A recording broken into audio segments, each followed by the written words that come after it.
Әбілқас Сағынов атындағы Қарағанды техникалық университеті қазақ тілі және мәдениеті кафедрасы. Пән: кәсіби бағытталған қазақ тілі. Пайдалы қазбаларды байыту, білім беру бағдарламасына арналған практикалық сабақ. Тақырыбы: Қазақстан түсті металдар қоймасы. Сын есім, сөз тіркестері, сөйлемнің түрлері. Сабақтың тақырыбы: кәсіби мәтін. Қазақстан түсті металдар қоймасы. Грамматика, сын есім, сөз тіркестері, сөйлемнің түрлері. Сабақтың мақсаты: Қазақстандағы түсті металдар туралы ақпараттармен бөлісе отырып, студенттердің сөздік қорын молайту және білімдерін жетілдіру. Студенттердің оқылым, тыңдалым, айтылым, жазылым әрекеттерін іске асырып қолдану. Мамандыққа қатысты білімдерін дамыту, кәсіби тілде ойлау, коммуникациялық қабілеттерін арттыру.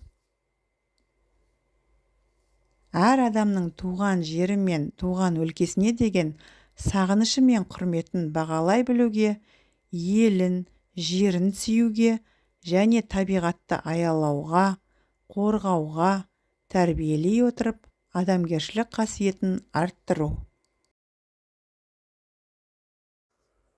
Дүние жүзінде 70-тен астам түсті металл балқытылады. Оларды 14 сала өндіреді. Олардың барлығы қосылып, түсті металлургияны құрайды.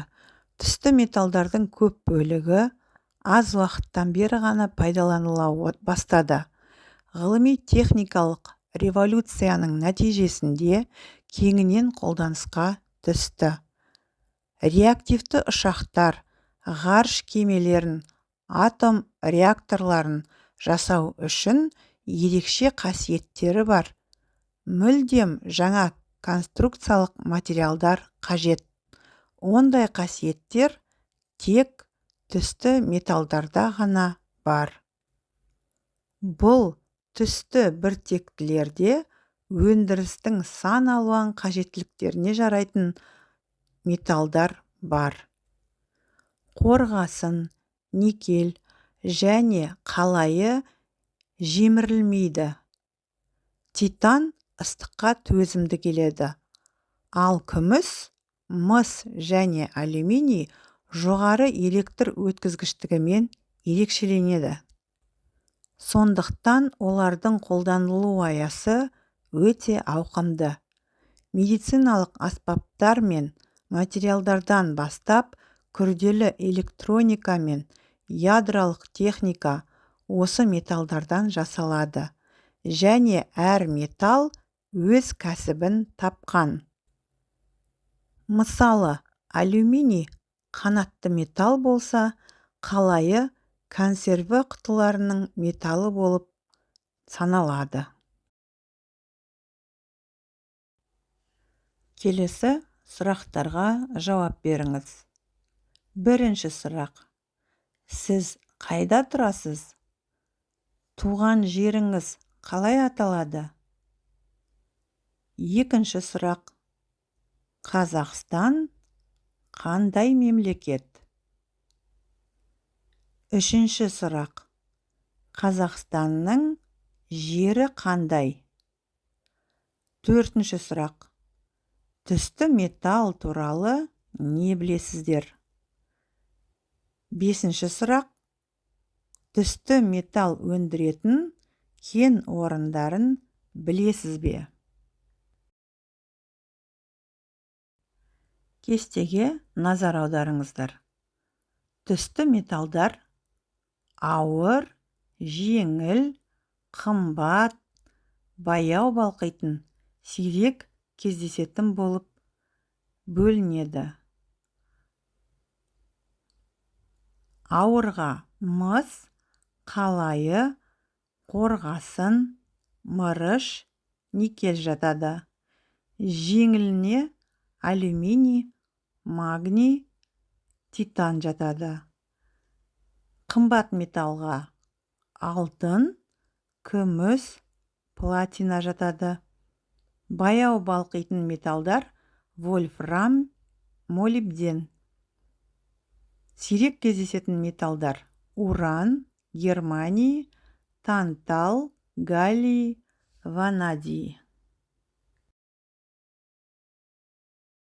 8-ші мәтіннің тақырыбы Қазақстан түсті металдар қоймасы. Еліміздің жер қойнауынан Менделеев кестесіндегі 105 элементтің 70-інің мол қоры барланған және 60-тан астамы өндіріледі. 6000-ға жуық пайдалы қазбалар кен орындары ашылған. Ауыр металды кендердің құрамы өте көп болып келеді. Оларды тиімді пайдалану үшін шикізатты кешенді өңдейтін комбинаттар құрылған. Біздің елімізде ауыр түсті металдарды мыс және қорғасын мырыш, полиметалл өндірісі салалары шығарады. Мыс қоры Қазақстанның барлық аудандарында бар. Ең үлкендері орталық пен шығыста. Қазіргі кезде елімізде мыс негізінен Жезқазған мен Балқаштың кен металлургиялық комбинаттарында өндіріледі. Бұл қос кәсіпорында мыс алудың барлық сатылары бар. Қазақстандағы ауыр және бағалы металдар металлургиясы өндірілетін орындар белгіленген картаға назар аударыңыздар.